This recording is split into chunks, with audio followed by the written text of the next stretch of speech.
Praise the lord. ఈరోజు దేవుని వాక్యము, మనము చేసిన పనిని దేవుడు మరిచిపోడు. నా దేవా, ఈ జనులకు నేను చేసిన సకలమైన ఉపకారములను బట్టి నాకు మేలు కలుగునట్లుగా నన్ను దృష్టించుము. నెహెమ్యా గ్రంథము 5వ అధ్యాయము 19వ వచనం. నెహెమ్యా తన ప్రజల కోసం నిస్వార్థంగా సేవ చేశాడు. అతడు తన స్వప్రయోజనాలను వెతకలేదు, ప్రజల మేలును కోరాడు.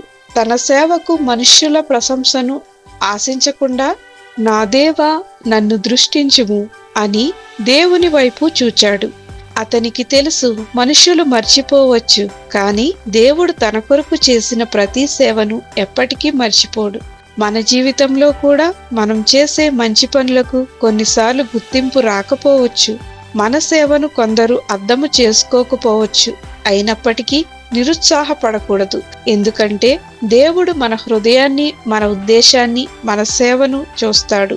ఆయన సమయానుసారంగా తగిన ప్రతిఫలాన్ని అనుగ్రహిస్తాడు. కాబట్టి మనం మనుష్యుల మెప్పు కోసం కాదు, దేవుని మహిమ కోసం ప్రేమతో, వినయంతో, విశ్వాసంతో సేవ చేయాలి.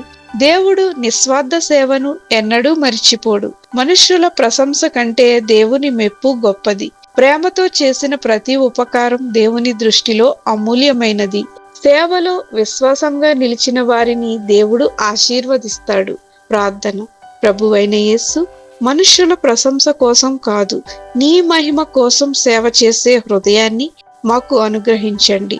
అలసిపోకుండా చివరి వరకు సేవ చేసే కృపను మాకు దయచేయమని యేసు నామములో ప్రార్థించుచున్నాము తండ్రి.